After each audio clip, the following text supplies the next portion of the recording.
qu'on t'acclame Dieu, s'il vous plaît. Alléluia. Que Dieu vous bénisse. On va donc continuer notre message. La dernière fois, on a entamé un enseignement. C'était quoi déjà? Le désert. Alléluia. On a dit que le désert est un espace aride. Alléluia. Un espace difficile, aride, où il ne pleut pas, où il n'y a pas d'arbre. Et c'est un lieu où il est difficile de vivre. Il ne pleut pas dans le désert, ou bien il pleut rarement. Et donc la vie est difficile dans le désert. Gloire à Dieu. Et on a constaté qu'on a pris Matthieu chapitre 4, à partir du verset. Jésus de Nazareth, après son baptême par Jean le Baptiste, est conduit non par un démon, non par la chair, mais conduit par l'Esprit de Dieu dans le désert pour être tenté par le diable. Alléluia.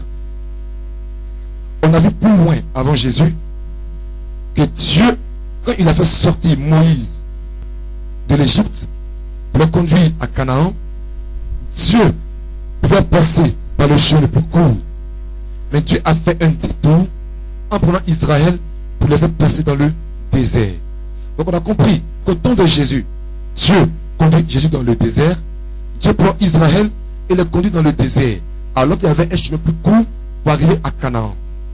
Quand on prend la vie de David, on constate que David, il est dans le désert.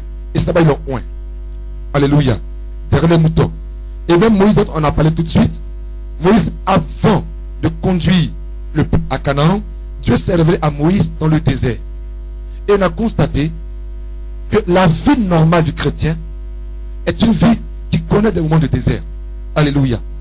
Et le dimanche passé, on a dit que le désert est ce qui distingue, différencie une personne qui a une grande destinée, qui a des prophéties, de grandes prophéties, d'une personne qui a de l'impact. C'est-à-dire, Jésus de Nazareth, dans le baptême, lors de son baptême, Jean dit, voici l'agneau de Dieu qui ôte le péché du monde. Écoutez-le. Je ne suis pas digne d'ôter des lacets de cette sandale. Donc Jean prophétise sur Jésus pour dire que même Jean, que vous reconnaissez comme un prophète, depuis 400 ans, Dieu ne parlait plus à Israël. Donc il n'y avait pas de prophète avant que je n'arrive depuis 400 ans. Et après 400 ans, Israël entend la voix d'un prophète. Et pas n'importe quel prophète. Il naît d'une manière extraordinaire. Donc tout le monde voit en Jean un très grand prophète. Même Hérode avait en lui un grand prophète. Mais Jean dit, cet homme-là, il est plus grand que moi. Et moi, Jean, je ne peux pas enlever ses sandales, les lacets de ses sandales. Or, on a dit que ce sont les serviteurs, les esclaves, qui enlèvent les sandales de leur maître. Donc, quand Jean dit, je suis incapable d'enlever la croix de ses sandales, ça veut donc dire, je suis incapable, même son esclave. Donc, voici Jésus qui a une grande promesse sur sa vie, une grande prophétie sur sa vie. Au lieu d'aller directement à Jérusalem pour dire aux gens, je suis celui dont j'ai parlé, Dieu le conduit dans le désert. Le Jésus qui sort du baptême est un Jésus à une grande promesse. Mais le Jésus qui sort du Jourdain est un Jésus qui a la gloire avec lui. On dit sa renommée s'est répandue. Alléluia. Israël qui sort de l'Égypte est un Israël qui a la promesse de Canaan. Mais l'Israël qui sort du désert est un Israël qui possède Canaan. Et donc, entre la promesse et la possession de la promesse, il y a un désert. Quand Dieu annonce quelque chose, il y a un pont qui te sépare de l'annonciation de la possession. Ce pont qui sépare la promesse de la possession, c'est un désert. Alléluia. Et donc le désert est important. Il est important que tu comprennes le sens du désert. Dieu ne te met pas dans le désert pour te détruire, mais pour te former afin que tu influences ta destinée. Alléluia. Le dimanche passé, on a beaucoup parlé du désert. Et donc après, voyez les enseignements du dimanche passé pour avoir ça sur l'enseignement sur le désert. Aujourd'hui, avant de continuer, on n'est pas encore dans le désert. Nous sommes à l'introduction du désert. Alléluia. Avant de continuer dans le désert, je vais donner rapidement deux autres éléments. C'est important quand tu comprends l'importance du désert. Bien-aimé frère, si aujourd'hui tu es dans un désert, ne te plains pas. C'est une bénédiction. Alléluia. La géographie actuelle nous montre que les pays désertiques sont les pays dans le pétrole. Quand on voit les pays de l'Arabie, ils sont riches, prospères. Mais c'est des pays dans lesquels souvent les 3/4 du pays sont désertiques. C'est juste une petite surface que les gens habitent. Un pays comme l'Arabie Saoudite, ils n'ont pas l'eau. Donc ils sont obligés d'exporter de l'eau des États-Unis. Donc c'est un pays qui n'a pas l'eau. Mais ils sont riches. J'ai des amis qui sont allés à Dubaï. Leurs arrêts de bus sont climatisés. Notre terre est riche, prospère. Alléluia. Tu as si tu plantes du riz, ça produit. Maïs, ça produit. Mais c'est des gens, ils peuvent rien planter. Mais l'arrêt de bus est climatisé. Ils ont des taxis, c'est pas Mercedes, c'est Rolls-Royce. On dit, notre pays, tout pousse chez nous. Mais quand il est de très près, si on pouvait changer la Côte d'Ivoire avec la terre de l'Arabie Saoudite, on aurait mieux. J'ai fait des recherches sur le désert. Ils ont compris, ils ont dit que les déserts étaient des terres où il y avait de l'eau avant. Des fleuves, des mers. Et ces eaux ont séché. Et nous savons que dans l'eau, il y a de la vie, il y a du poisson, il y a des crabes, n'est-ce pas? Et donc, quand ces eaux ont séché, tous les animaux, un poisson ne court pas. Donc, si l'eau sèche, il mourra. Donc, ces animaux sont morts. Ils sont décomposés. Et la décomposition de ces animaux, sur des millénaires, est entrée dans les roches. Et c'est cette décomposition qui a produit le pétrole. Pour dire quoi? Dans tout le désert, il y avait une vie qui s'est décomposée, qui a produit du pétrole. Je dis, dans un désert, il y a du pétrole, frère. Dieu te met dans un désert afin que tu restes un trésor dans ce désert. Ils allaient sortir de l'Égypte avec quoi? Avec des richesses, avec de l'or. Mais dans le désert, ils allaient pris la richesse du désert. J'annonce à quelqu'un, tu peux être dans un désert aujourd'hui. Parce que Dieu te donner, de tirer le pétrole qui est dans ta situation. C'est God ne perd pas. Là tu es, il y a du pétrole. J'annonce à quelqu'un, tu sais, Jésus, j'annonce à quelqu'un, tu sais, pétrolier, au nom de Jésus. Et donc, dans le désert, il y a des richesses cachées, disséminées dans le sous-sol, qu'il faut que tu puisses creuser. Donc, quand Dieu te met dans une situation difficile, il y a quelque chose qui est caché là-bas, frère. Il y a un trésor à prendre là-bas. Alléluia. La deuxième chose sur laquelle je vais survoler également rapidement, avant d'entrer dans notre message, c'est que le désert est un lieu de nuit. M-U-E. Muer, c'est-à-dire enlever sa peau. Son ancienne peau, pour porter une nouvelle peau. Je prends un premier exemple. C'est un animal qu'on n'aime pas tous, mais lui il mue, le serpent. N'est-ce pas? Le serpent, à ce moment, quand sa peau vieillit, sa peau s'enlève et une nouvelle peau, n'est-ce pas? Et cette peau est plus belle que l'ancienne peau. Mais lui, ce n'est pas un bon animal, donc on le laisse. On va pas un animal que nous sommes, qui nous représente l'aigle. Quand l'aigle vit, à ce moment de sa vie, l'aigle se cache dans un rocher. Nous savons que l'aigle, ce qui fait sa force, c'est sa capacité à voler. Alléluia. À surprendre ses brebis. Ses proies au moins. À surprendre ses proies. Il a une belle vision, mais également il a aussi une capacité de vitesse. L'aigle peut voler à 120 à l'heure. Quand il est sur sa proie. Et donc quand il vit et qu'à ce moment, il constate la vitesse. Donc il peut plus surprendre ses proies. L'aigle se cache dans un rocher. Ses plumes tombent. Donc l'aigle perd tous ses plumes. Donc si l'aigle n'a plus de plumes, il ne peut plus voler. Donc l'aigle est dans un lieu de retraite dans le rocher. Et alors, un nouveau plumage du rocher, il ne va pas vers une proie, il va vers le soleil. Je dis à quelqu'un, tu es dans le terre, dans le cœur du rocher Jésus de Nazareth, Dieu change ta peau. Et que tu vas Jésus de Nazareth, au cœur, au nom de Jésus. C'est pourquoi la Bible dit, quand Jésus sort du désert, on dit Jésus revêtu de la puissance de Saint-Esprit. Est-ce qu'on se comprend? Jésus revêtu de quoi? La puissance du Saint-Esprit.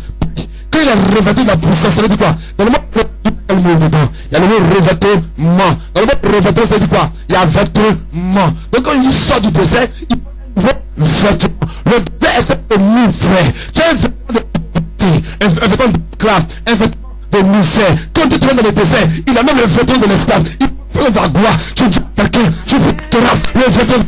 Je dis à quelqu'un, tu porteras.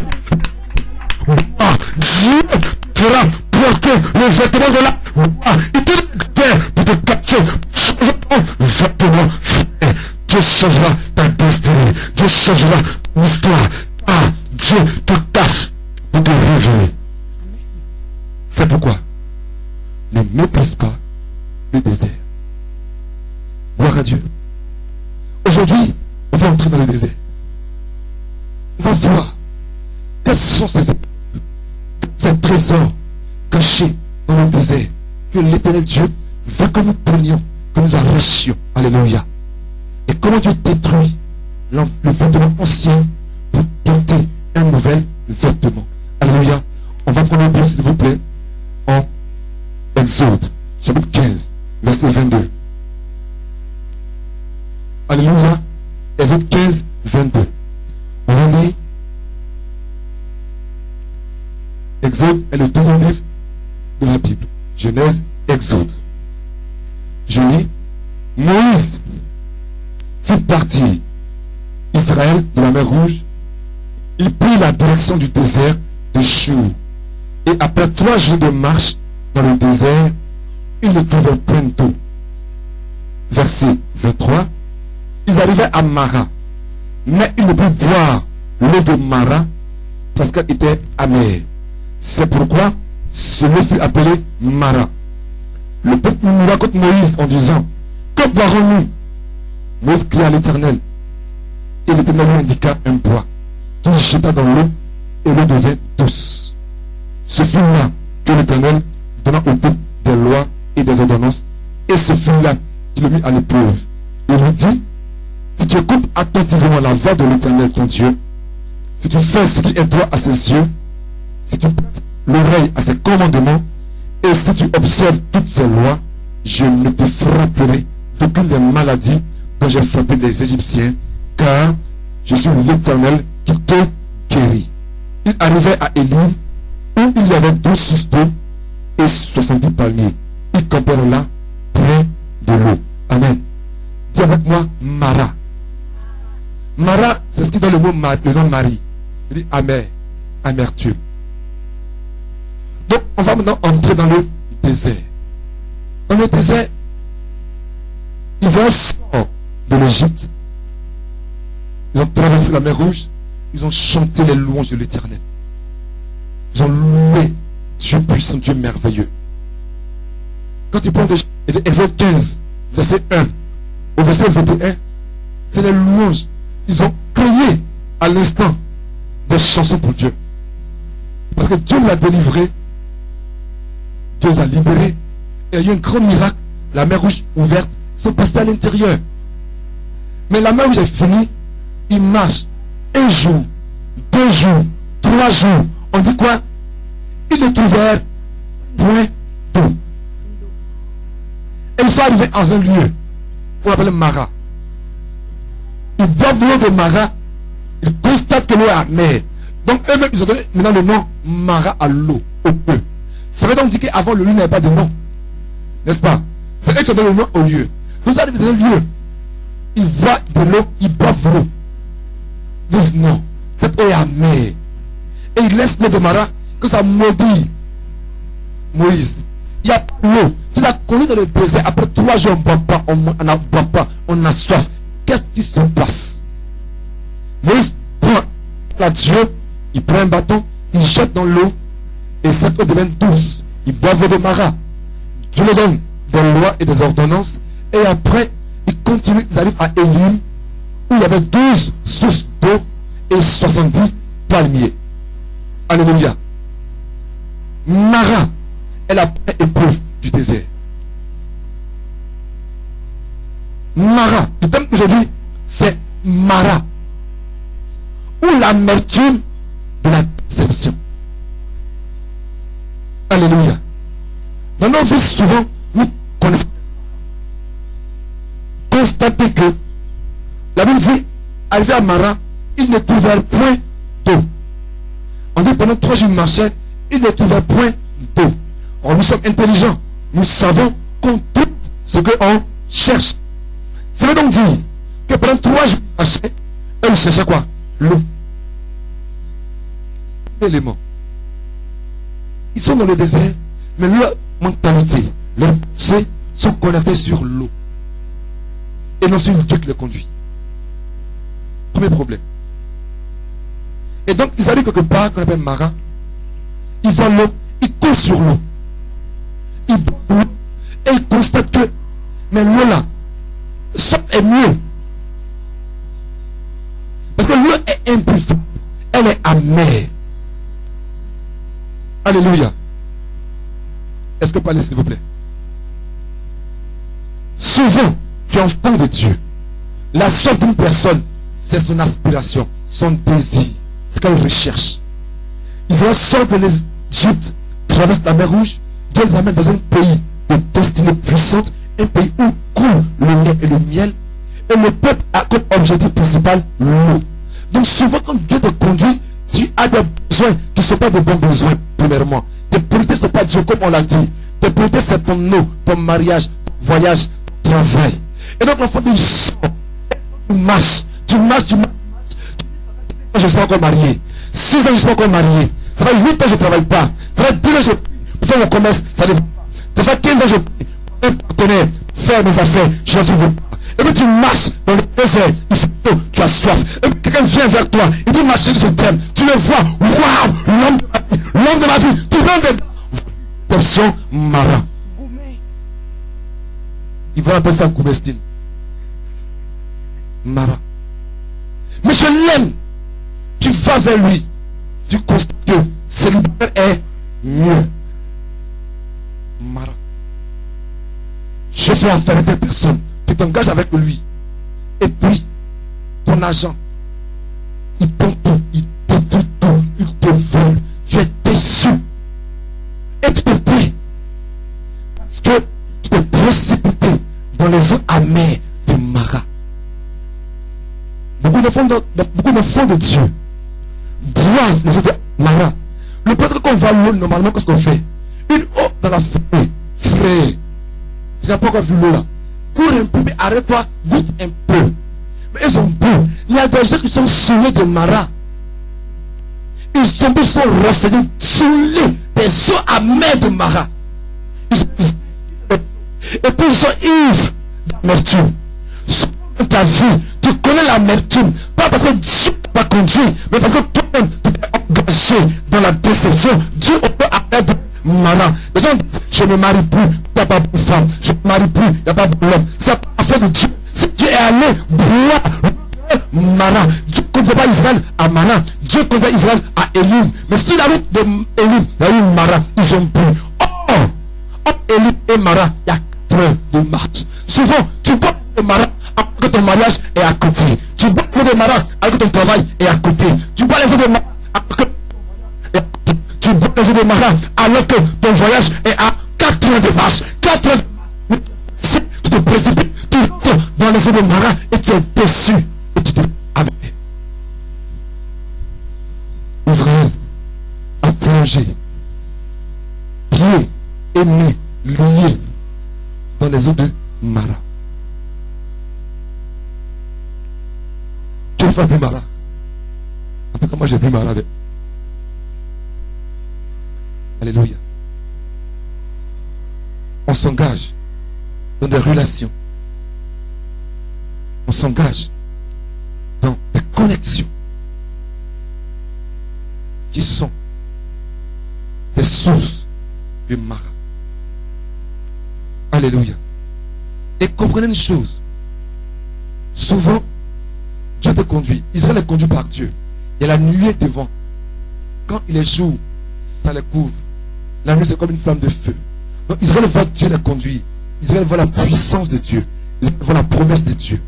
Donc Israël dit certainement, cette eau qui est là, c'est Dieu qui m'a dit. Si tu vas à l'église, on prophétise. Ma soeur, je vois dans ta vie, je vois dans ta vie. Je sais qu'avant la fin de l'année, tu veux un mariage. Donc la tu t'en vas, Dieu a dit que je vais avant la fin de l'année. Oh, c'est Mara. Quand Dieu t'a donné une promesse, mon frère, avant Élie, il y a Mara. Frère, il y a une promesse. Mais quand tu as une promesse, Satan emmène sur ta route Mara avant Élie. Avant toute promesse, sache qu'il y a un Mara qui va venir avant la promesse. Tu vas travailler. Même si on te dit aujourd'hui tu vas travailler, une opportunité, prends le temps. Il faut goûter un peu. Est-ce que c'est pas Mara? Alléluia. J'espère qu'on se comprend. C'est ça le problème des chrétiens. On boit de l'eau. Parce qu'on se dit que Dieu est avec moi. Dieu me conduit. Dieu a parlé. Parce que Dieu a parlé et je vais voyager. C'est que ce temps qui vient là, c'est l'heure de ma vie. J'ai déjà marié un blanc. Donc lui qui est en train de venir là, sur Facebook, qui m'appelle en même temps aujourd'hui, c'est lui. Mais ma soeur, ma fille, mon frère, il y a Mara aussi. Alléluia. Adam dit, cette fois-ci, c'est os chair de ma chair. Il a dit, si, cette fois-ci, c'est os de mes os, chair de ma chair. C'est qu'il y avait d'autres fois. Donc il y a eu des maras qui sont venus dire, ça c'est Mara, ça c'est pas ce que je veux. C'est dit cette fois-ci, c'est qu'il y a eu d'autres fois. Avant que vienne Élie, il y a d'abord Mara. Donc il faut être capable de distinguer entre Élie et Mara. Frère, ne t'engage pas dans les autres Mara comme ça. Alléluia. Et donc Mara nous donne la déception. Parce qu'Amen, il y a des situations, et quand je me suis engagé, il t'est engagé, puis après tu dis, hé Seigneur Dieu. Alléluia. Les eaux, Amen. Et comprenez que quand on est dans le désert, il fait chaud. Quand tu as soif souvent, il y a des choses qu'on appelle l'hallucination. Tu vois de l'eau au loin. Tu vois, il y a des mirages. Donc dans le désert, il y a des mirages. Dieu t'a dit, tu es une grande entreprise. Je t'emmène des fournisseurs. Mon frère, dans le désert, il y a un mirage. Donc tu peux voir une terre sèche, du sable mouvant. Tu vas sans l'eau. Tu coupes. Oh, c'est piège. Non, ne te précipite pas pour tomber dans les eaux de mar. Alléluia. Aujourd'hui, on va introduire la première étape du désert. La première épreuve du désert. J'ai dit oser. Je t'ai conduit dans le désert pour parler à ton cœur. Donc les eaux de Mara, c'est la première parole de Dieu dans le désert. Dans le désert, Dieu donne 10 paroles. Parce que Dieu dit, je t'ai conduit dans le désert pour parler à ton cœur. Donc chaque épreuve du désert est une parole que Dieu te donne. Est-ce qu'en un sens, s'il vous plaît? Vous comprenez, n'est-ce pas? Donc chaque épreuve du désert est une parole que Dieu te donne. Il a dit, mon petit, voici ce que je vais te montrer. Alléluia. Donc on verra aujourd'hui 3 choses qui peuvent te conduire, me conduire dans l'amertume. Alléluia. Que Dieu bénisse. Si on ensemble acclame Dieu, s'il te plaît.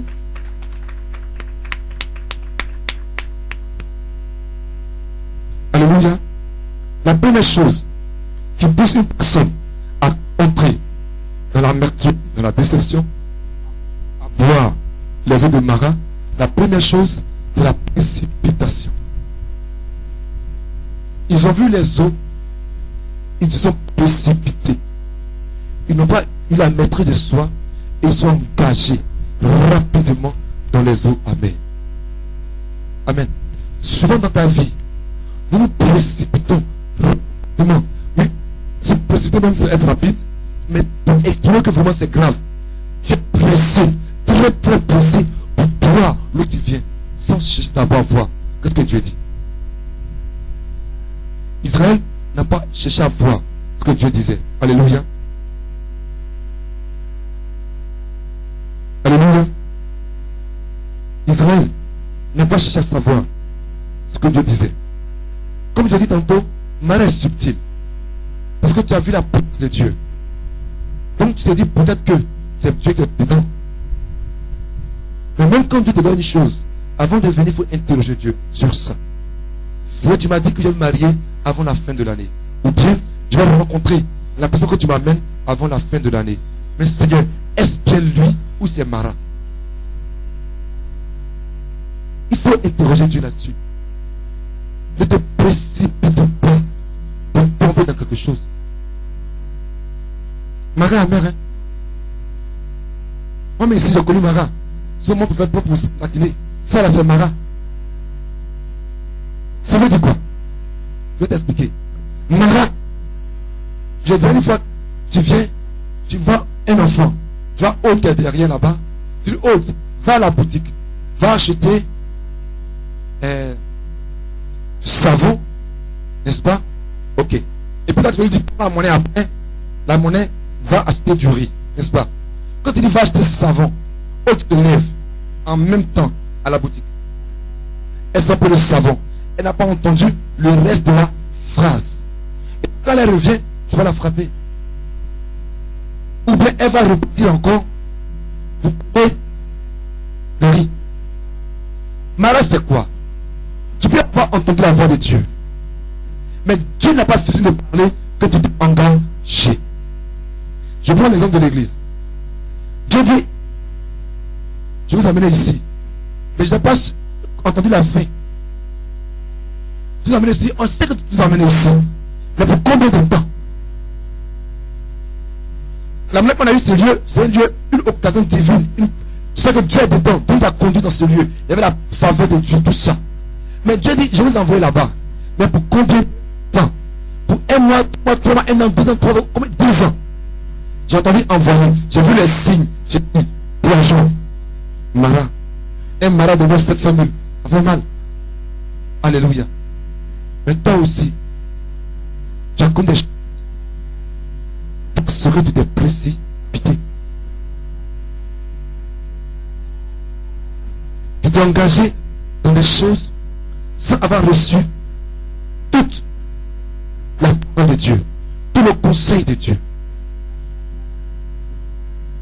Dieu te dit par exemple, cet homme c'est l'homme de ta vie. Mais actuellement, Dieu veut travailler ta vie, ou toi ta vie. Tu t'engages automatiquement. Quelqu'un de bon demain. Mais actuellement là, il est mauvais. Tu t'engages avec lui, Yamara. C'est pas Dieu. Ne même pas si Dieu. C'est lui et c'est toi. Tu n'as pas écouté tout le conseil de Dieu. La Bible dit, en Exode 3, verset 10, je vais lire. Exode 10, verset 4 au moins. Si l'esprit, Ecclésiaste 4, Ecclésiaste 10, verset 4, si l'esprit de celui qui domine se lève contre toi, ne quitte pas ta place, car le calme provient du grand péché. Alléluia. La Bible dit, ne quitte pas ta place si l'esprit de ceux qui dominent se lève contre toi. Pourquoi? Parce que le calme provient de grands péchés. On sait que le mot péché, ce n'est pas seulement iniquité. Péché, c'est aussi échec. Dieu dit le calme protège, empêche de graves échecs. Gloire à Dieu. Un instant, s'il vous plaît. Quelqu'un, tu es avec moi? Le calme provient de grands échecs. Soit nous échouons parce que nous ne sommes pas calmes. Nous n'écoutons pas tout le conseil de Dieu. Oui, Dieu dit une chose, mais il avait quand? Où? Avec qui?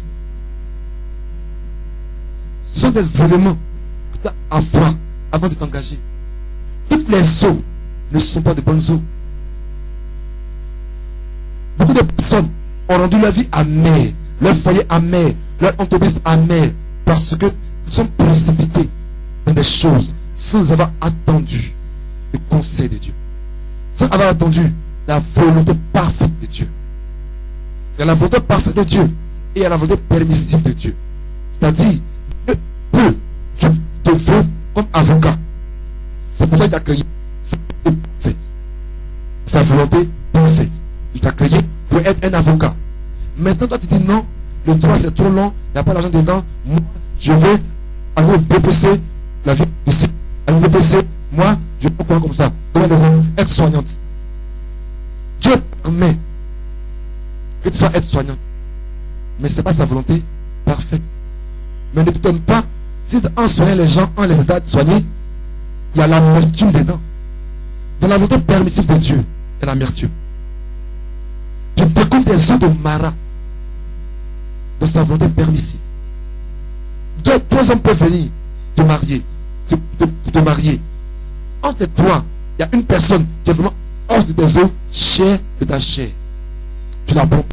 Mais les deux autres sont des chrétiens. Tu prends un qui est chrétien, il craint Dieu, mais pas cause de son argent. Dieu est d'abord avec ça parce qu'il est chrétien. Mais tu t'engages, Dieu a permis, il n'est pas d'accord totalement. Dans ce mariage, il y aura l'amertume dedans. Donc on s'engage dans des relations, dans des situations, sans décider totalement à Dieu. Mais en décidant d'obéir à moitié à Dieu. Mais comme nous obéissons à Dieu à moitié, nous pouvons amèrement les eaux de Mara. Dans quoi es-tu engagé? Est-ce que Dieu t'a dit qu'il est d'accord totalement? Alléluia. Est-ce que vous pouvez Dieu, s'il vous plaît? Donc la première chose qu'on va voir dans les eaux de Mara, c'est quoi qu'on a vu? C'est la précipitation. La deuxième chose, c'est l'indépendance. On est indépendant vis-à-vis de Dieu. Quand une personne ne dépend pas de la volonté de Dieu, elle découvre la déception. Ça rejoint un peu la première chose, la précipitation. C'est-à-dire, la Bible dit, l'Éternel est mon berger. Il me conduit vers des verts pâturages. Il restaure mon âme. Donc si Dieu est mon berger, Dieu me conduira vers de verts pâturages. Si je suis indépendant, que je n'accepte pas la conduite de l'Éternel, je n'accepte pas d'être la brebis de l'Éternel, et que moi-même je me conduis, je peux me garer dans des déserts. Et donc, quand une personne n'accepte pas que l'Éternel soit son berger, elle s'engage souvent dans les honneurs. On prend la décision sans demander à Dieu qu'est-ce que Dieu veut qu'on fasse. Nous sommes nous-mêmes les pilotes de notre vie. On veut conduire nous-mêmes nos voitures. On décide qui on va, on décide où on va travailler, on décide où on va habiter, on décide ce qu'on va faire. Et après, nos vies sont amères. Parce que on ne décide pas de suivre l'Éternel. L'indépendance réduit l'amertume. Si tu es indépendant, tu es dans le désert. Tu es dans le désert. Alléluia. Tu es dans le désert. Et puis tu es assis. Il y a l'eau. Mais avant de boire, dis à Dieu, est-ce que je peux boire cette eau? Ils disent non, ils n'attendent pas Dieu. Ils le boire directement. Seigneur, souvent des chrétiens sont comme ça. Ils pouvaient travailler. On lui amène d'autres propositions de travail. L'une, les paye à 2 millions, l'autre les paye à 300 000, sans demander à Dieu 2 millions automatiquement. Mais je pouvais travailler quelque part, on me paye 300 000 francs. Si 10 ans que je travaille quelque part, on me paye 2 millions, un moment c'est fini, travail gâté. Donc des gens étaient dans des postes bien stables. Et puis on dit, opportunité d'emploi, ils quittent là, on touche son salaire. Il y a 3 mois, c'est fini, l'emploi est gâté sur le carreau. Mais c'est Dieu à qui? C'est Dieu à Dieu. C'est lui-même qui est dans Mara. Lui-même, il n'a pas demandé à Dieu. Si tu dis à Dieu, est-ce que tu dois partir? Tu dis va-t'en. Si le travail est gâté, comme c'est lui qui t'a dit de partir, il va te opportunité. Mais si Dieu t'a pas de partir, mon frère, tu as Dieu pour tromper ton Mara en une eau douce. Donc tu as déjà bu l'eau amère. On verra la semaine prochaine, comment transformer l'amertume en une eau douce. Mais que si on transforme l'eau amère en eau douce, le mais tu es idoine, mon frère. Le gars dans le foyer, il t'a frappé déjà au moins 3 fois, t'as des dents levées. Dieu n'a pas transformé maintenant en un homme bon, mais tes 3 dents sont levées. Peut-être dentier. C'est l'amertume là. Elle est séquelle des eaux amères. Et beaucoup d'entre nous, on a des séquelles d'eau amères. Alléluia. Ne sois pas indépendant. Gloire à Dieu. Dans la vie de Moïse, on va voir comment Abraham lui-même, dans une situation, il n'a pas attendu la volonté de Dieu. Il s'est engagé. Il était armé après. Ils sont donc ensemble. Genèse 12. En Genèse 1, Dieu parle à Abraham. Va-t'en de ton pays, de ta patrie et de la maison de ton père.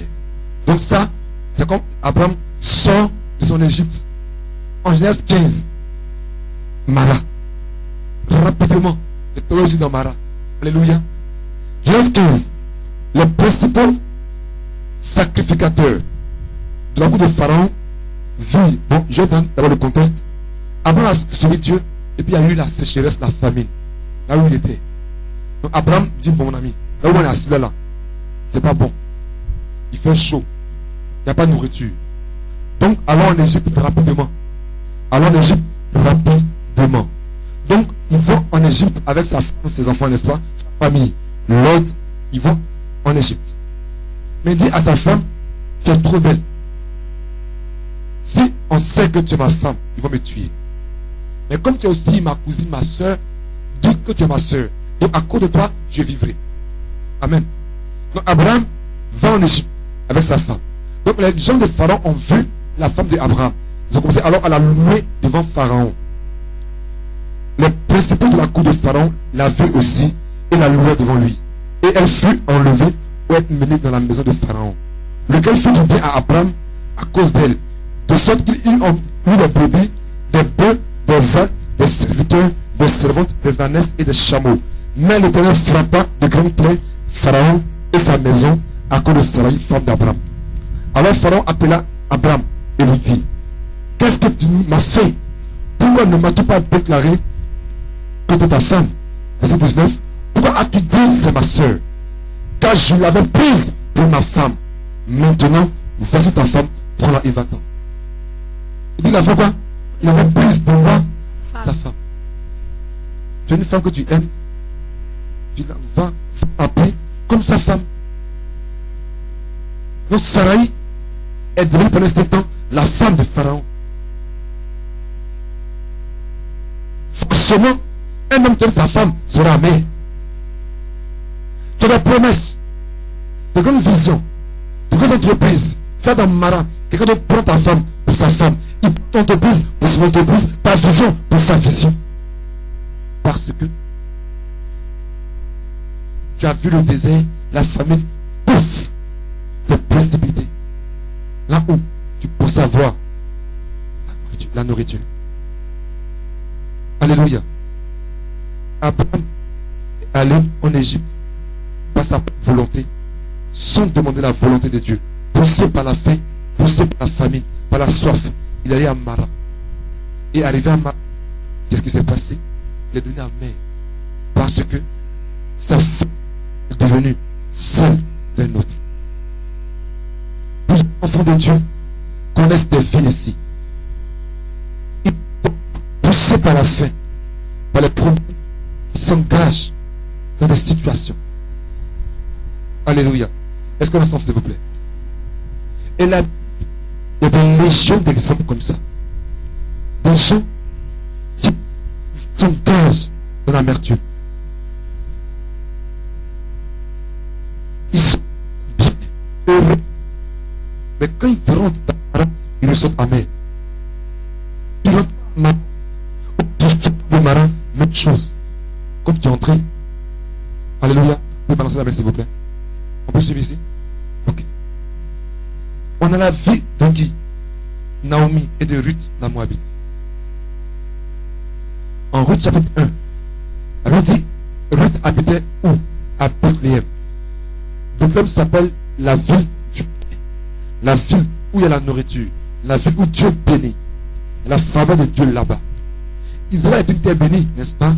Mais en Israël, au lieu on est béni, c'est vrai. Il y a une ville où eux sont plus bénis que nous. C'est la ville du pain. Donc Ruth, Naomi, avec son mari, Elimelech, ils habitaient dans la ville du pain. Mais un jour, Dieu amène le désert, l'épreuve. Il y a la famine en Israël. Eux, ils quittent la ville du pain. Ils sont à Moab. Elle est partie avec son mari, ses 2 enfants. Ils sont allés à Moab. Arrivés à Moab, ses enfants ont pris des femmes moabites. À Moab, où Ruth est partie, Naomi est partie avec son époux. Elle a perdu son époux. Elle a perdu ses 2 enfants. Et comme Naomi est revenue, on dit, ah oui, comment ça va? Elle dit, non, ne m'appelez plus Naomi, appelez-moi Mara, appelez Dieu. Elle est entrée à Moab, où Dieu l'a envoyé. Elle est ressortie amère. Soit on s'engage des situations et on repart amère. Parce que pendant ce temps, comme il y avait un peu de famine dans la ville du pain, comme il y avait un peu de famine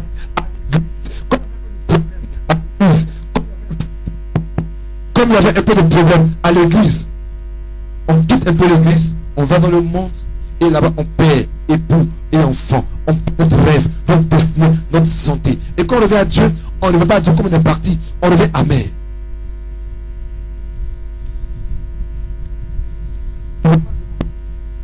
Ils n'ont pas demandé à Dieu, Seigneur, que devons-nous faire? Ils sont là, Mara. Et oui. C'est pas parce que tu traverses une situation difficile que tu vas te compromettre. C'est pas parce qu'on te dit, il faut 700 000 francs, 800 000 pour faire ton travail, pour lancer ton entreprise, que tu vas voler pour 800 000. Ce que tu as fait aujourd'hui, tu vas avoir à boire Mara demain. C'est pas parce que il n'y a pas d'homme qui t'appelle pour te marier que tu es le bon musulman. Aujourd'hui, tu quittes Canaan, la terre où tu t'es appelé Abraham. Tu t'en vas en Égypte. Tu as ressorti Ahmed de l'Égypte. On ne rentre pas en Égypte et puis on reçoit la même chose. On lui laisse des plumes. Et il y a des situations amères que nous traversons. Pas parce que Dieu veut qu'on boive ses eaux. Dieu ne conduit pas Israël à Mara. Dieu conduit Israël à Élim. Mais Israël a fait escale à Mara. Dieu ne te conduit pas dans la faim. Dieu te conduit dans le béni où il y a des sources d'eau. Mais soit nous-mêmes on fait escale à Mara. On boit les eaux de Mara et on murmure après. Dieu ne va pas bénir. Mais est-ce que Dieu t'a dit de prendre cet homme comme ton mari? Est-ce que Dieu t'a dit de prendre cette femme comme ta femme? Est-ce que Dieu t'a dit d'entrer dans telle entreprise? Est-ce que Dieu t'a dit de faire telle chose? Est-ce que Dieu t'a dit de faire servante? Pourquoi on se plaint de Dieu alors que Dieu t'a dit? Tu prends une décision personnelle, sur ta volonté propre, par ton libre arbitre, sans demander le Dieu. Pourquoi?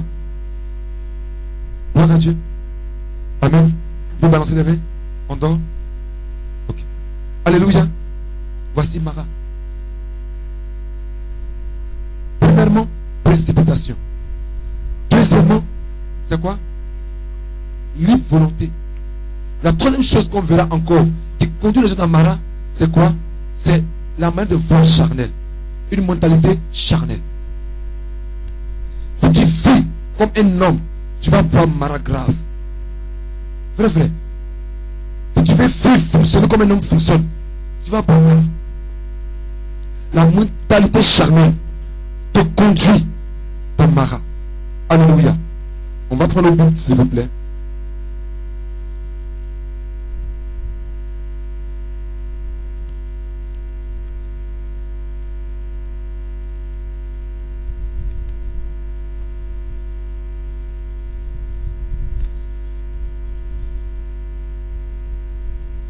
En Genèse,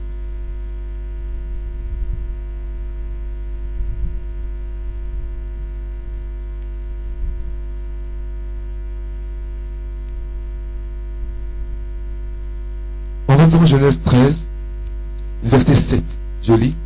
Il eut querelle entre les bergers des troupeaux d'Abraham et les bergers des troupeaux de Lot. Les Cananéens et les Phérésiens habitaient alors dans le pays. Abraham dit à Lot, qu'il n'y ait point, je te prie, de dispute entre moi et toi, ni entre mes bergers et tes bergers. Car nous sommes frères. Amen. Tout le pays n'est-il pas devant toi? Sépare-toi donc de moi. Si tu vas à gauche, j'irai à droite. Si tu vas à droite, j'irai à gauche. L'autre leva les yeux et vit toute la plaine du Jourdain qui était entièrement arrosée, avant que l'Éternel eût détruit Sodome et Gomorrhe. C'était jusqu'à ce soit un jardin de l'Éternel, comme le pays de l'Égypte. Amen. Gloire à Dieu. Donc, voici le contexte. Abraham va avec Lot, son neveu, n'est-ce pas? Et puis, à un moment, le pays est petit pour les deux. Il y a eu des histoires entre les serviteurs. Abraham dit à Lot, va à gauche. Si tu vas à gauche, je vais à droite. Séparons-nous en tout cas. Séparons-nous. Où veux-tu aller? Lot dit, bon, il a regardé la plaine, un lieu paradisiaque, comme un jardin de l'Éternel, comme un lieu de délices. Lot dit, voici où je vais. Quand tu sais l'histoire de Lot après, tu constates que Lot a bu et était enivré des eaux de Mara. Lot va à Sodome, n'est-ce pas? Arrivé à Sodome, Dieu dit à Abraham, ce pays était bon méchant, je le détruis. Abraham intercède, il dit, Seigneur Dieu, pardon, ne détruis pas Sodome.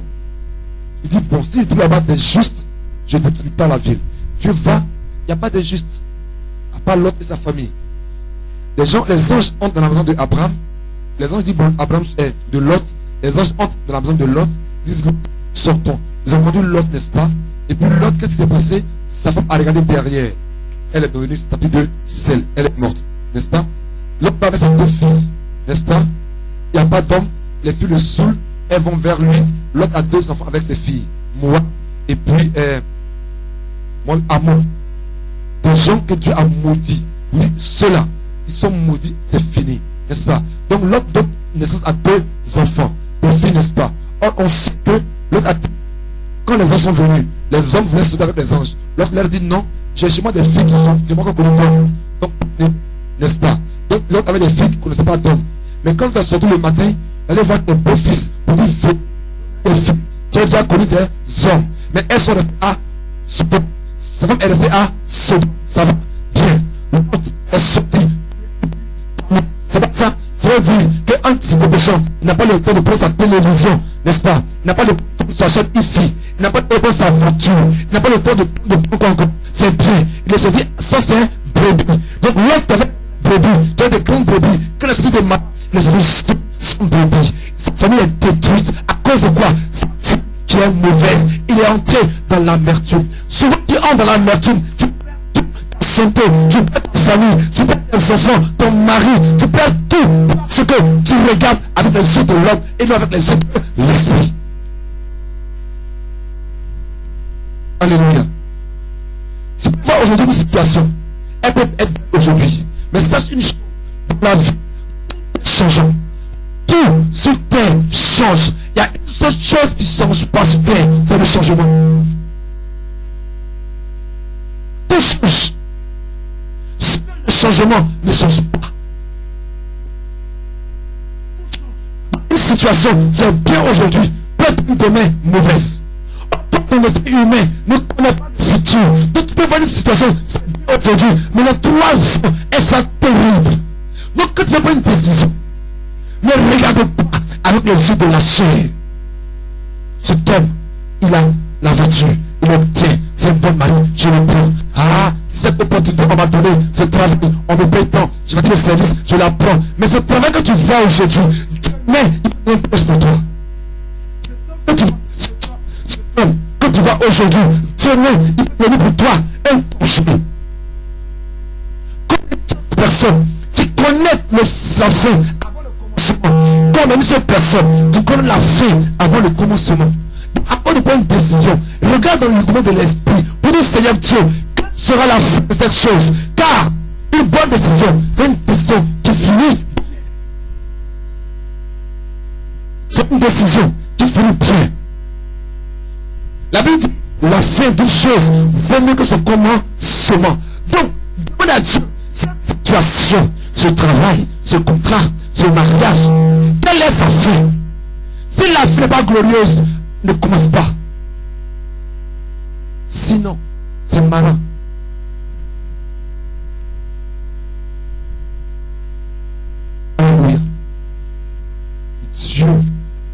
conduit pas à Mara. Dieu ne te conduit pas à Mara. Dieu te conduit dans un pays où coule le lait et le miel. Mais ne précipite pas. Ne sois pas indépendant. Et consulte Dieu pour une décision. Ne prends pas une décision avec ce que voient tes yeux. La Bible dit, l'homme regarde à ce qu'il frappe aux yeux, Dieu regarde au cœur. Quelqu'un peut bien te parler. On va faire affaire ensemble. Dieu va s'associer. On va faire affaire ensemble. Il parle bien, mais son cœur est mauvais. Tu ne sais pas. Tu t'associes à lui et tu perds tout. Dieu m'a pas prévenu. Mais est-ce que tu as dit à Dieu, je me vais là-bas avant qu'il te prévienne? Tu es le seul sans Dieu. Débrouille-toi donc dans tes affaires. Nous connaissons souvent des difficultés qu'on peut éviter. Juste en n'étant pas oppressé par la faim. La Bible dit, la pression du nez produit le sang. Ne t'engage jamais dans quelque chose par pression, par oppression. Tu ne presses pas. Si tu veux, faut brûler, mais ne te marie pas tant que tu n'as pas dit c'est la bonne personne. Si tu veux être fait, mais ne t'engage pas dans un travail si tu ne t'as pas dit vas-y. N'agis jamais à cause de la faim. N'agis jamais à cause de la soif. Car la faim ne te tuera pas. C'est la famine qui tue. Donc si c'est 2 ans, tu vas encore marier, c'est pas grave. Il y a 4 heures de marche qui te séparent de Élim. 4 heures de marche entre Mara et Élim. On est presque. On compte ministère. Après 6 mois, 2 ans, on va être 5 000, on va être 10 000. Donc comme on est pressé, c'est difficile. On s'en va les autres.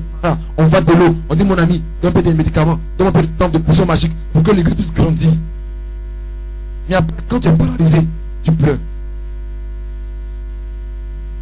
Ah, mon mari n'a pas d'argent. On doit déménager. La pression, c'est pas grave. Je vais aller chercher un autre garçon. Il va me donner au moins 500 000 francs. Je vais dire à mon mari, tiens.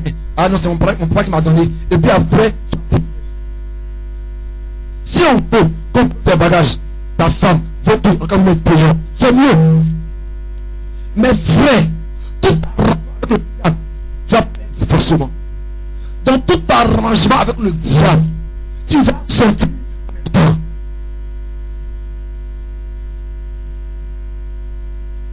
Ne fais aucun arrangement avec Satan. Aucun. Tu peux déménager, non? On va t'envoyer. Il va rester 300 000. Prends ça. Ou bien, qui va savoir? Ça là, tu vas payer pour ça.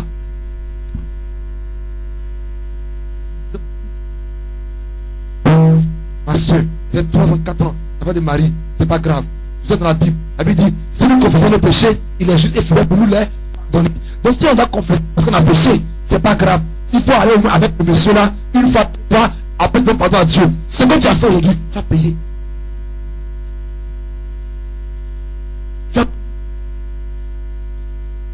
Dieu t'a pardonné. Il va te frapper. Ou bien tu es dans ton foyer. Puis si tu appelles le monsieur, il t'appelle maintenant. Ma chérie. Ah bon? Ah, ou bien la femme, elle appelle maintenant. Mon chéri. Ah ah. Et ce jour-là, c'est ta femme qui te prend le téléphone. Allô chérie, je t'attends de tel lieu. Ah bon? On s'est fait il y a moins de 10 mois, un an, tu as oublié même. Ça va revenir à la surface. Souvent, ça revient la veille de ton mariage.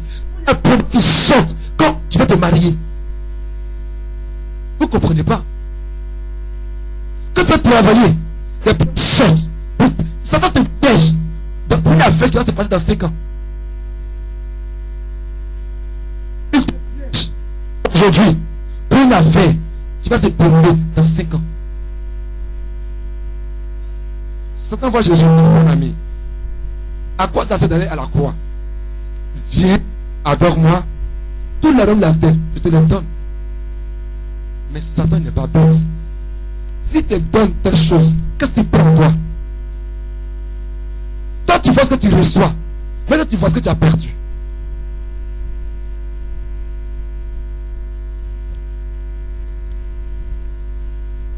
À cause d'une femme, tu vas prendre pour aller à l'hôtel, tu peux perdre ton travail. Dieu veut te ouvrir une porte du travail. Ça va te faire pécher. Ce péché que tu commets attriste Dieu. Il ferme la porte. Tu ne vois pas. Depuis là, j'attends, je ne travaille pas. Depuis j'attends, je vais au mariage. Mais tu ne sais pas que ton mensonge tient à fermer la porte d'aujourd'hui. Si tu as soif, ça tue pas. Tu as faim, ça tue pas. N'accepte pas que la chair te pousse à aller boire des eaux amères.